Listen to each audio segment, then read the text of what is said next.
Edição especial, apenas em áudio, do Evangelho em 3 minutos. Pregação de 40 minutos com Mário Persona. Esse hino fala algumas verdades básicas do cristianismo. Jesus desceu, Jesus morreu, Jesus ressurgiu, Jesus voltará e Jesus virá reinar nesse mundo. Essas verdades são fundamentais e nessa época do ano nós estamos acostumados a ouvir muito acerca do nascimento de Jesus, as celebrações de Natal, né, que lembram o nascimento de Jesus nesse mundo. Evidentemente o Natal não tem um fundamento bíblico, pelo menos a celebração dele. Nós não encontramos isso nem mesmo sendo feito entre os primeiros cristãos. É uma festa que foi adicionada depois e acrescentaram também vários elementos de outros costumes, de outras religiões nessa festa. E hoje perdeu muito também até do significado que tentava se dar. E às vezes eu pergunto, será que existe algum fundamento nesse tipo de coisa na palavra de Deus? Obviamente existe na palavra de Deus o nascimento de Jesus que veio a esse mundo. Mas será que foi um feliz Natal? E que importância terá tido isso realmente para o mundo, né? O nascimento de Cristo? E que importância Deus dá a esse acontecimento na sua palavra, na Bíblia? Quando nós olhamos em volta no mundo ao nosso redor, nós descobrimos que o Natal não é exatamente tão feliz quanto possa parecer, porque é a época onde as estatísticas apontam o maior número de suicídios. Isso porque as pessoas se tornam mais vulneráveis, aqueles que são solitários ficam mais solitários ainda, aqueles que são doentes sentem mais a sua doença, a sua separação, a sua incapacidade. Aqueles que são pobres sentem mais ainda a sua miséria quando vem tanta gente comprando as coisas. E, obviamente, isso para alguns é um fardo que às vezes passa até da capacidade da pessoa suportar. Então não é nem sempre feliz. Mas o anúncio do nascimento de Jesus foi um anúncio feliz. Muito embora a gente não encontre nos 4 evangelhos a descrição do nascimento de Cristo, só em um evangelho. Dos 4 evangelhos, apenas um descreve como Jesus nasceu, que é o evangelho de Lucas. O evangelho de Mateus descreve o que aconteceu depois que Jesus nasceu. Em Lucas que a gente aprende que havia uma manjedoura, que eles não encontraram lugar na estalagem e colocaram o bebê numa manjedoura, e tinha os pastores no campo e ouviram aquela proclamação dos anjos, proclamando que aquele era um momento de grande alegria, porque tinha nascido o Salvador tinha nascido naquele momento. Então, existe isso, mas em Lucas apenas. Dos 4 evangelhos, apenas um descreve esse nascimento. Porém, os 4 descrevem um outro fato relacionado à vida de Jesus, mas porém com muito mais detalhes, que é a morte. A morte não falta em nenhum dos evangelhos, e às vezes capítulo inteiro, explicando, detalhando cada momento da sua crucificação, da sua morte. E quando nós saímos de Lucas, que tem a mensagem, obviamente, de salvação e a mensagem de boas novas, e ainda assim, ainda mesmo em Lucas, existe o anúncio já de que as coisas não seriam tão boas quanto pareceriam, né? Porque ouve-se que uma espada iria atravessar o coração de Maria, né? Ia ter um choque, e ele seria motivo de tropeço, motivo de discórdia entre muita gente. O nascimento de Jesus, ou a vinda de Jesus a esse mundo. E quando nós vamos lá para Mateus, a gente encontra alguns detalhes tenebrosos a respeito do primeiro, vamos chamar assim, primeiro Natal, né? Que é o nascimento efetivamente de Jesus. Em Mateus ele já fala de meses depois do nascimento. O que teria acontecido meses depois? Havia um rei chamado Herodes que não era um judeu. Herodes era um homem de uma linhagem gentia, que os seus antepassados eram prosélitos, se juntaram ao judaísmo como prosélitos, e o Império Romano colocou Herodes como rei, mas ele não era um rei de fato, no sentido de descendente de Davi. Ele não era descendente de Davi, era um cargo político que colocaram ele como rei, e aí começou a sua dinastia, seus filhos depois que vieram atrás dele. Mas quando aparece em Jerusalém alguns homens sábios, a gente ouviu falar de magos, na verdade eram sábios, que vieram do Oriente, eles dizem que viram a estrela de que havia nascido o rei dos judeus, aquele que é nascido rei dos judeus. E isso, obviamente, deixou Herodes muito intranquilo, porque Herodes não era nascido rei dos judeus. Herodes era um rei dos judeus empossado pelo inimigo invasor. E, de repente, agora tem um que é rei dos judeus, que nasceu, tem o DNA de Davi, é da linhagem de Davi. Então, obviamente, isso preocupou muito Herodes. E Herodes, então, toma uma iniciativa quando ele não consegue descobrir onde estava aquele menino, que os sábios acabam visitando, todos nós conhecemos muito bem a história. Herodes manda matar todas as crianças até 2 anos, que era mais ou menos o tempo de vida que poderia estar aquele menino, Jesus, nesse momento.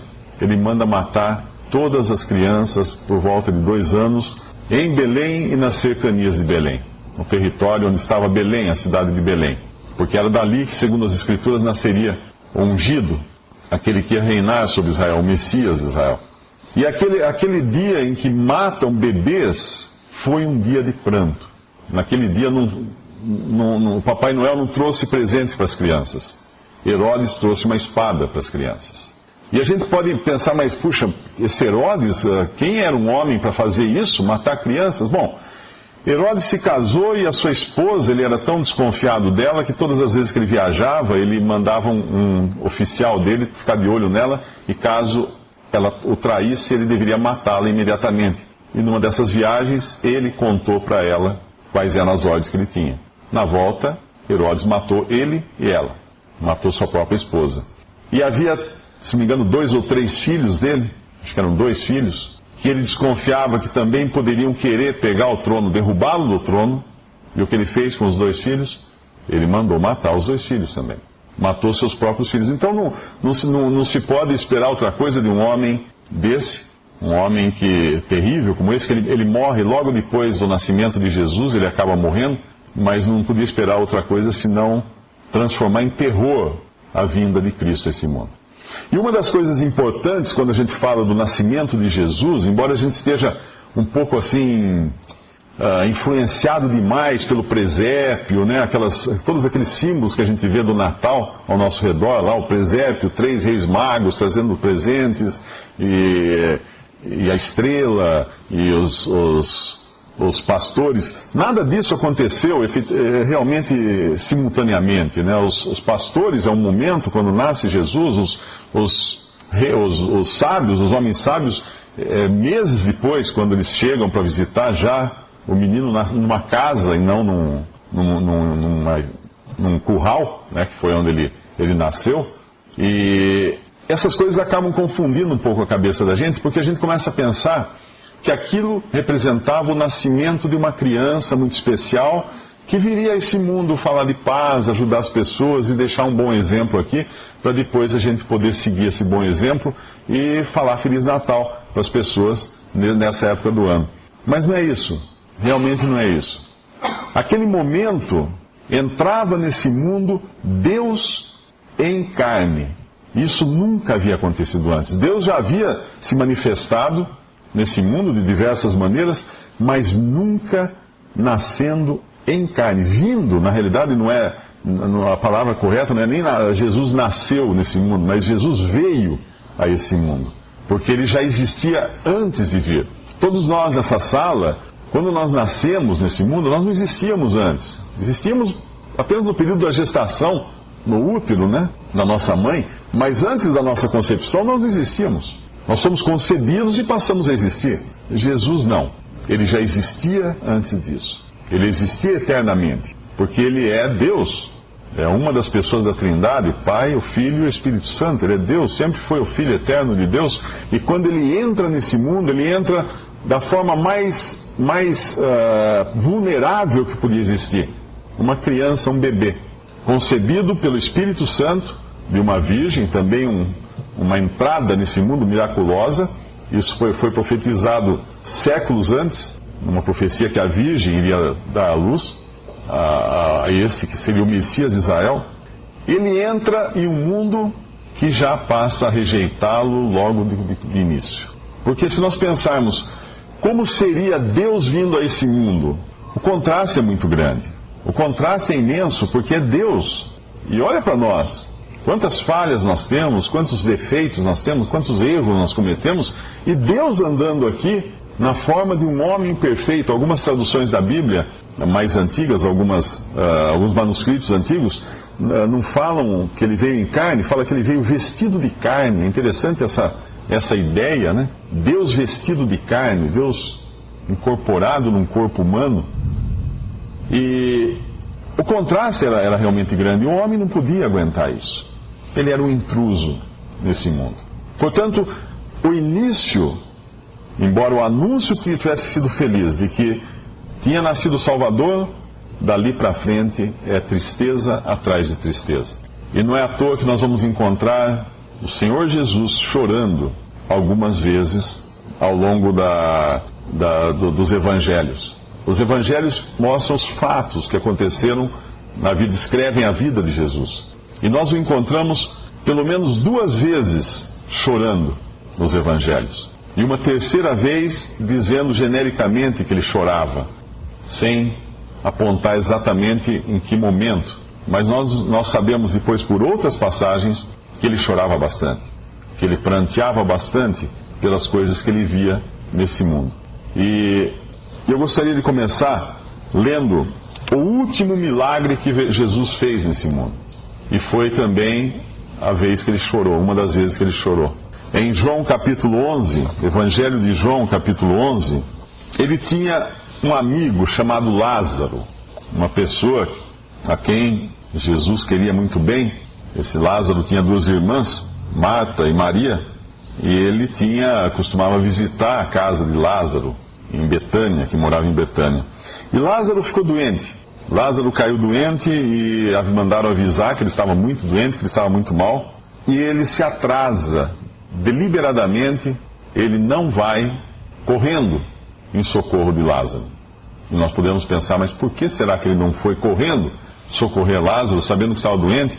E ele tinha poder, né? O Senhor Jesus tinha poder para curar doenças, ele tinha curado tantas pessoas já. O que acontece com esse que é amigo dele, que ele não vai correndo? Mas ele acaba indo depois, quando ele já sabe que Lázaro morreu. Lázaro está morto, ele chega na cidade onde Lázaro estava, as irmãs vêm desesperadas, as 2 irmãs, como que o culpando. Se o Senhor estivesse aqui, ele não teria morrido. Uma forma até indignada de falar, porque realmente elas esperavam, né, que ele fosse lá curado, mas ele apela para a fé delas. Se elas realmente criam na ressurreição, e elas dizem que sim, elas confirmam que Lázaro iria ressuscitar no último dia.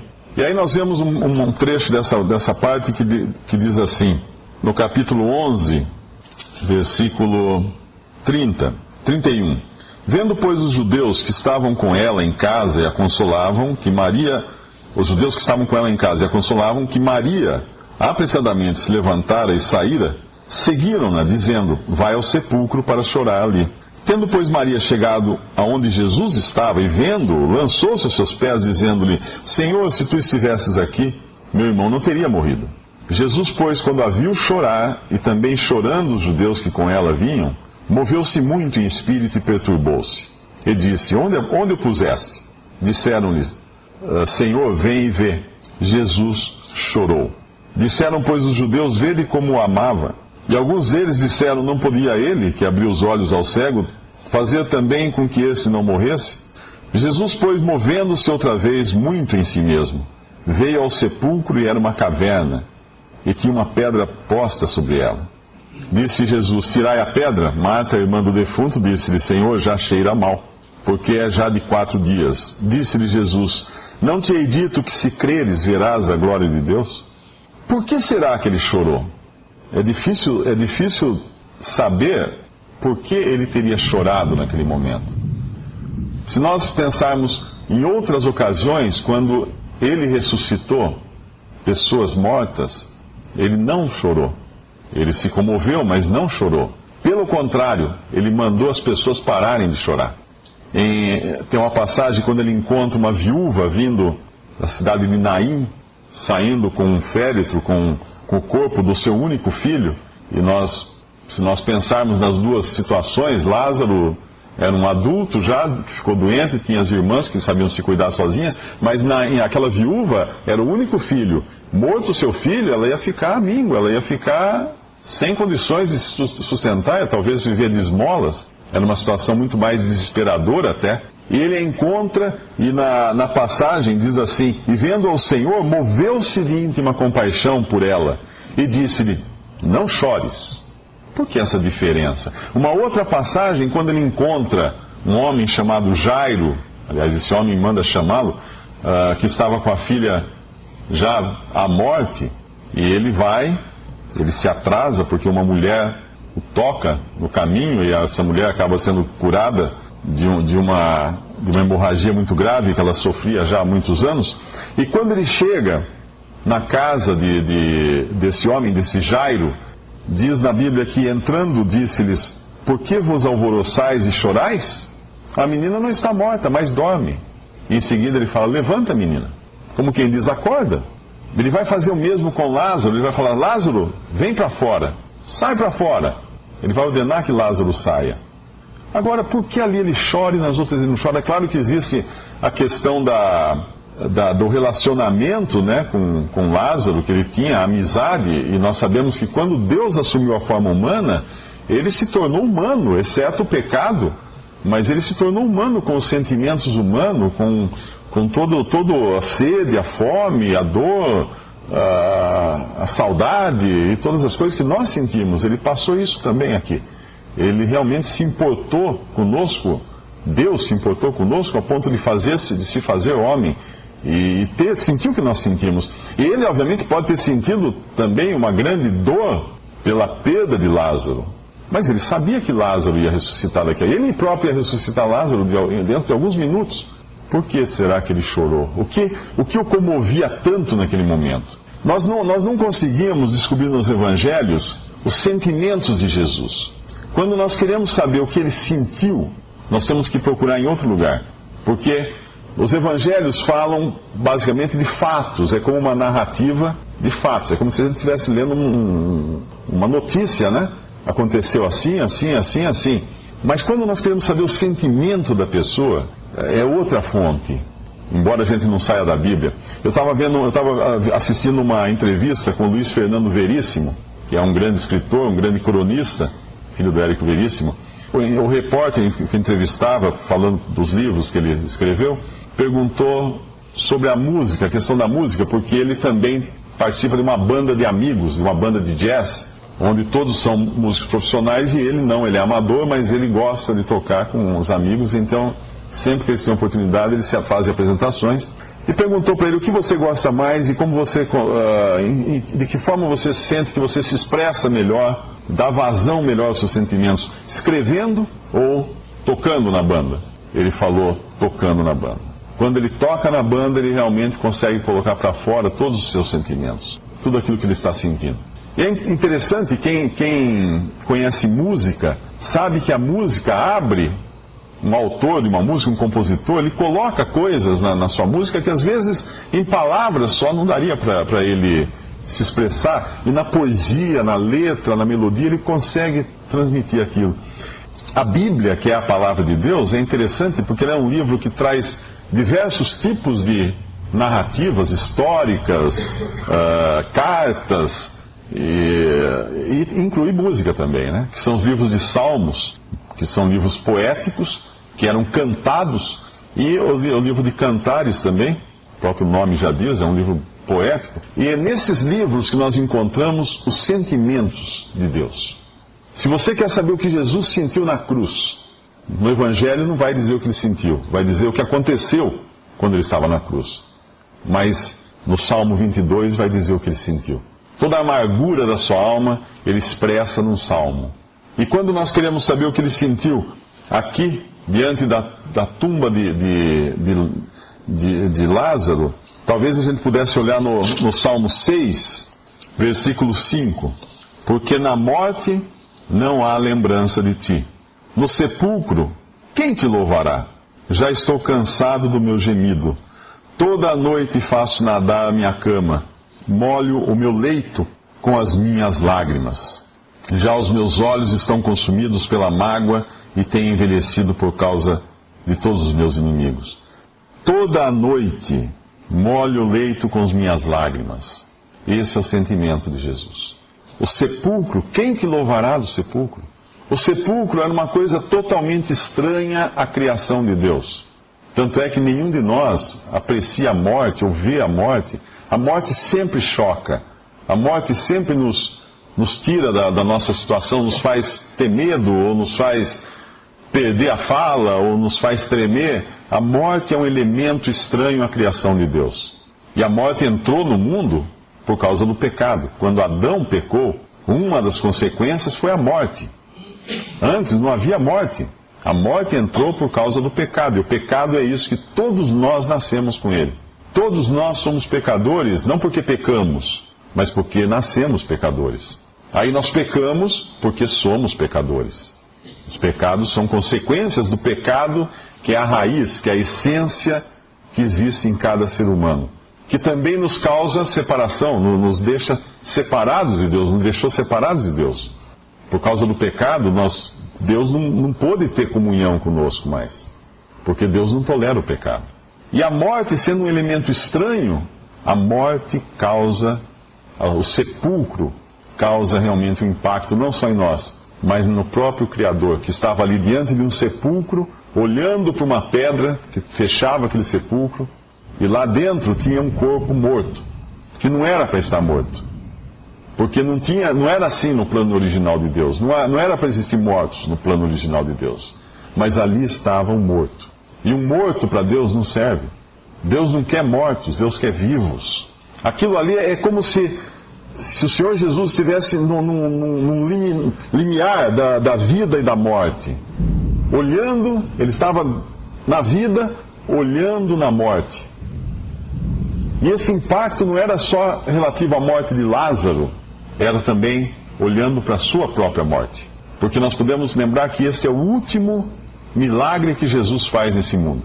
O primeiro foi transformar água em vinho, que é um símbolo de alegria, e esse último, embora seja uma coisa também alegre, tirar um homem da morte, ressuscitar um morto, mas ele sabia que ali na frente estava a sua própria morte.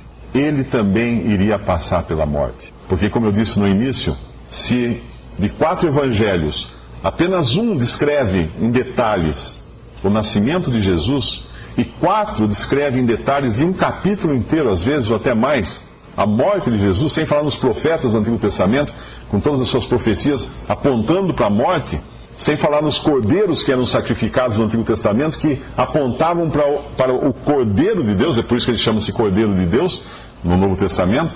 Quando nós vemos isso, nós vemos que o peso que tem, não o nascimento de Jesus, mas a morte de Jesus.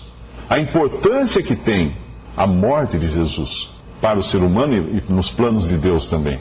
Ele olhava para aquele momento quando ele ia morrer.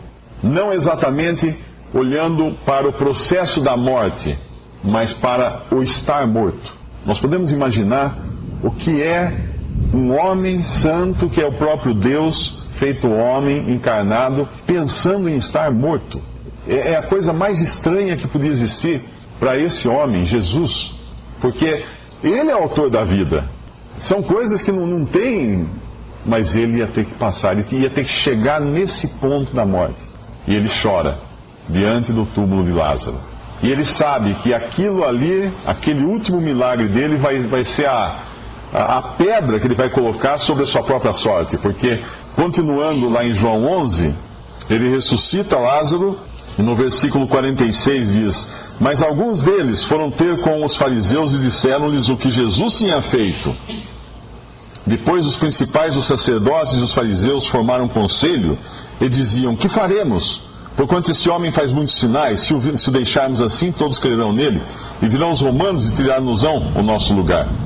E Caifás, um deles, que era sumo sacerdote naquele ano, lhes disse: vós nada sabeis, nem considerais, que nos convém que um homem morra pelo povo, e que não pereça toda a nação. Ora, ele não disse isso de si mesmo, mas sendo sumo sacerdote naquele ano, profetizou que Jesus devia morrer pela nação, e não somente pela nação, mas também para reunir em um corpo os filhos de Deus que andavam dispersos. Desde aquele dia, pois, consultavam-se para o matarem. Essa é a hora quando todas as coisas ficam determinadas agora. Eles vão levar Jesus à morte. E quando a gente pensa nisso, vamos tentar passar para o nosso tempo hoje, o que isso significa? Nós temos, lá na Judéia, em Israel, nós temos um invasor romano que era o maior exército do mundo, o mais poderoso exército do mundo. E nós temos a religião judaica, que era a mais organizada religião do mundo. A religião, se a gente colocasse assim em termos de grau, né? A religião mais elevada do que muito hoje da sociedade que nós conhecemos, das culturas que nós conhecemos ocidentais, vem do judaísmo. Muitos dos costumes, das próprias leis que nós temos, vêm do judaísmo. Foram trazidas do judaísmo. Então nós temos o governo mais poderoso do mundo, militarmente mais poderoso, e a religião mais organizada do mundo, e um homem no meio. E todos vão agora se esforçar ao máximo para levar esse homem à morte. Sendo que não é um assassino, não é um bandido, é apenas um que sempre fez o bem, que curou, que andou nesse mundo. E o último ato que ele faz aqui é ressuscitar um morto. Nada que pudesse ferir alguém, pelo contrário. Mas os homens definitivamente não desejam Deus. Isso porque existe no nosso coração essa rebelião contra Deus. Nós não queremos Deus, nenhum de nós. A carta de Paulo aos Romanos fala: não há quem busque a Deus, nenhum sequer. Se alguém aqui dentro acha que tem algum dia teve nenhum sequer que busque a Deus. Se Deus não vai e nos pega e nos leva até Cristo, não há quem busque a Deus. E Jesus chora diante da morte. Mas há uma outra passagem onde ele também chora, que vai ser depois que acontece a ressurreição de Lázaro. Na continuidade da história, ele vai se dirigir a Jerusalém, poucos dias antes da sua morte, poucos dias antes de ser entregue. Ele vai para as festas que tem em Jerusalém, e veja que curioso é o que acontece em seguida. Embora aqui também em João tenha, logo na continuação, nós vamos ler em Lucas essa passagem, que ela tem alguns detalhes que são interessantes. Lucas capítulo 19, versículo 28. E dito isto, ia caminhando adiante, subindo para Jerusalém. E aconteceu que, chegando perto de Betfagé e de Betânia, ao monte chamado das Oliveiras, esse monte, geograficamente, ele está acima de Jerusalém. Quem estivesse no Monte das Oliveiras enxergaria Jerusalém de cima, teria uma visão do alto. Ao monte chamado das Oliveiras, mandou 2 dos seus discípulos, dizendo: ide à aldeia que está de fronte, e aí ao entrar achareis preso um jumentinho, em que nenhum homem ainda se assentou. Soltai-o e trazei-o. Versículo 35. E trouxeram-no a Jesus, e lançando sobre o jumentinho os seus vestidos, puseram Jesus em cima. E indo ele, estendiam no caminho os seus vestidos.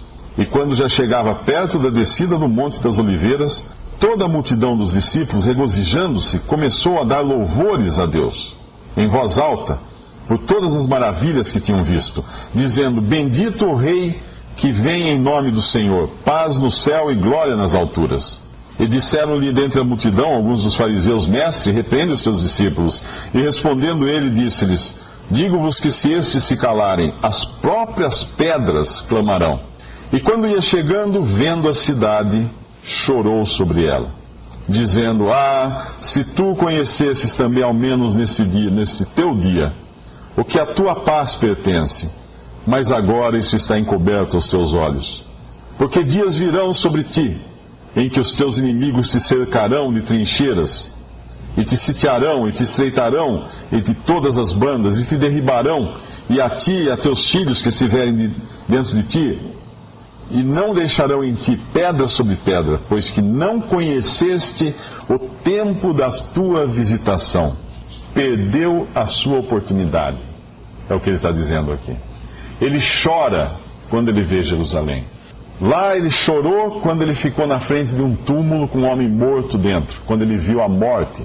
Não só a morte do homem como consequência do pecado, que isso para Deus é uma coisa terrível, mas quando ele pensou também no que ele poderia passar ali na frente, morrendo, quando ele fosse entregue para ser morto. Agora, o que ele sente aqui quando ele chora? Nós vamos recorrer mais uma vez aos Salmos. Salmo 42. Ele está sendo recebido em Jerusalém com júbilo, com festa. Ele vai entrar como um rei, obviamente não como um rei romano. O rei romano, ele entrava com todos os seus exércitos, seus soldados poderosos, com cavalos, e sempre trazendo no final da procissão, né, da entrada triunfal de um rei romano, vinha um grupo grande de prisioneiros, de cativos acorrentados, de várias nacionalidades, que os romanos faziam questão de fazer a entrada triunfal levando esses cativos para mostrar: olha o que vai acontecer com vocês se vocês não se submeterem. Era assim a entrada de um rei romano. Mas aqui entra esse rei, que é Senhor dos senhores, esse que é o Criador do universo, montado num jumentinho, num filhote de jumenta. Esse homem entra da forma mais humilde possível. E mesmo assim é aclamado pelo povo, pela multidão. Mas vamos ver no capítulo Salmo 42, o versículo 3, que nos fala das suas lágrimas. As minhas lágrimas servem de mantimento de dia e de noite. Porquanto me dizem constantemente: onde está o teu Deus? Ele iria escutar isso também na cruz, quando estivesse pregado lá, iam zombar dele.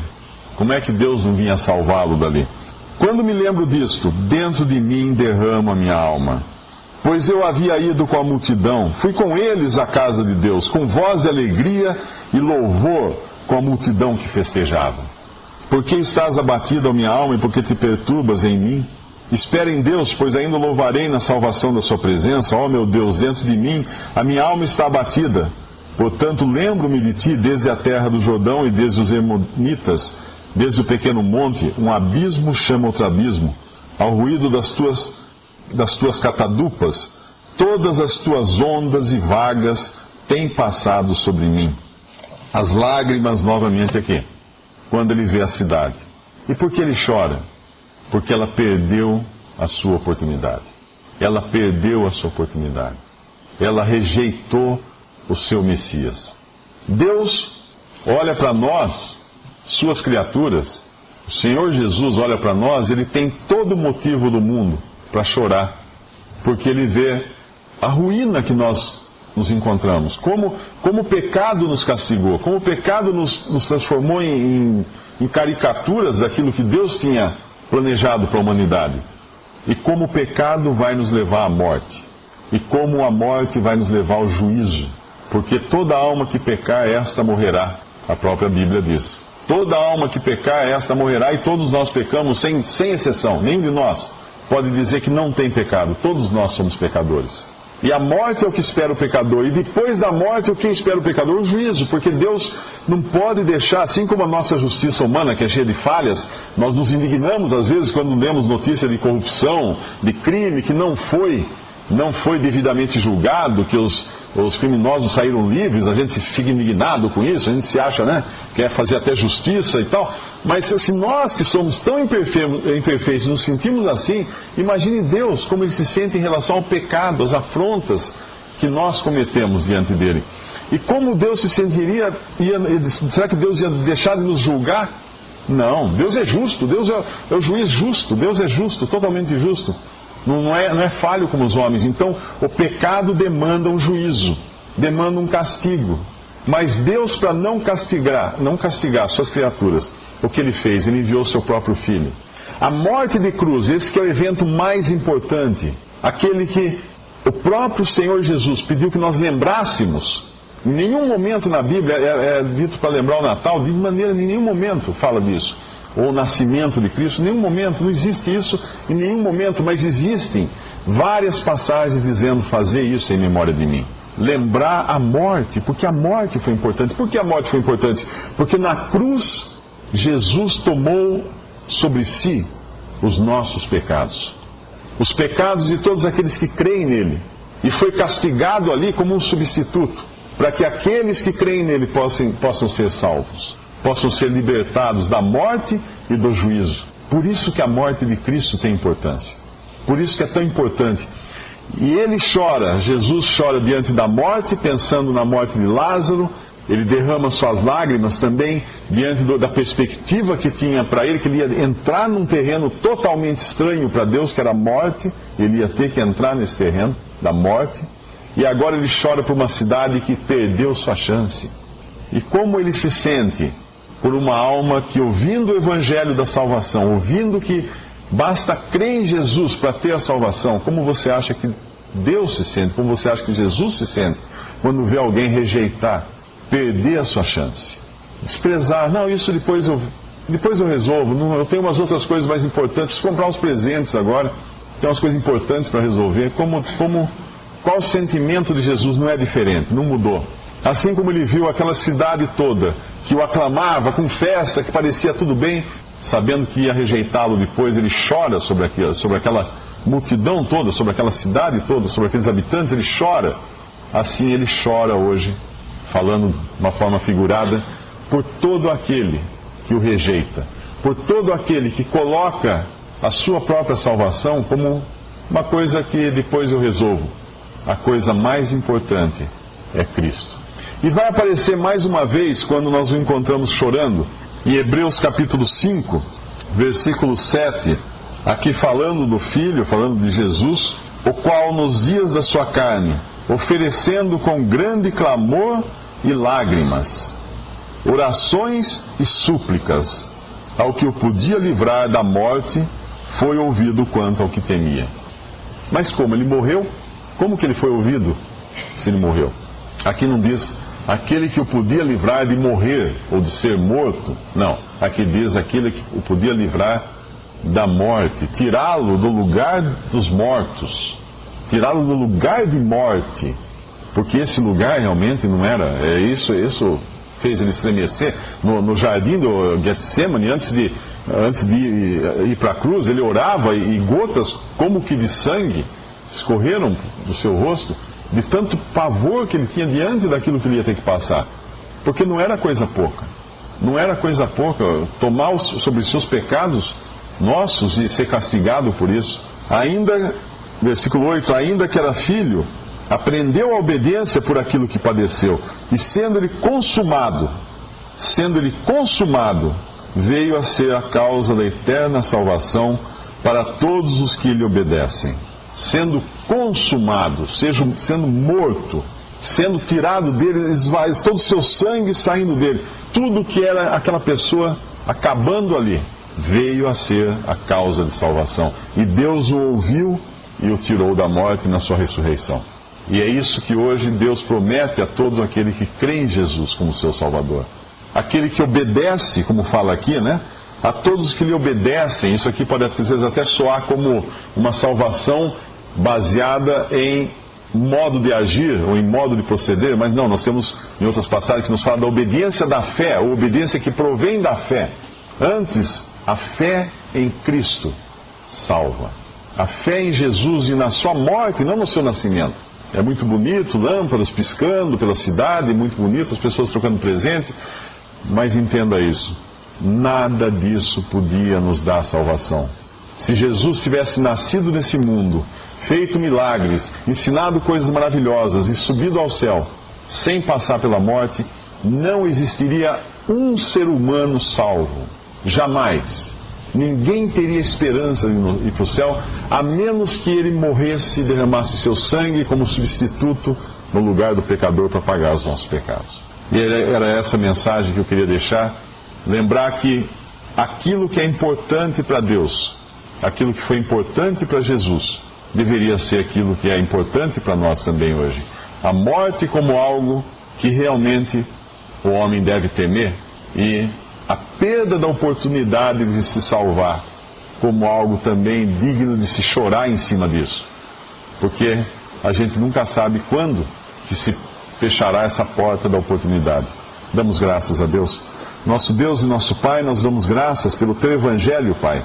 Damos graças porque Jesus veio ao mundo, tomou aqui a forma humana, andou aqui de forma perfeita, sem pecado, foi até o final em obediência a Ti, ó Pai, sofrer a morte de cruz por nós, derramar seu sangue ali como nosso substituto, pagar por nossos pecados naquela cruz.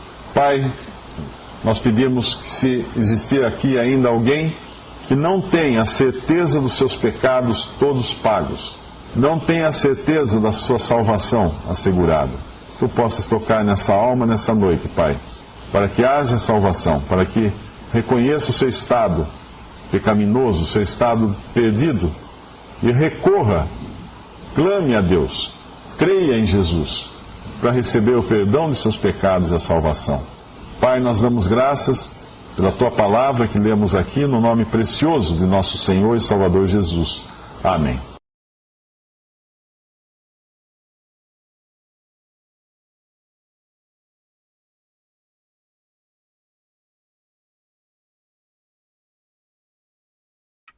Visite 3minutos.net. Dúvidas? Visite respondi.com.br.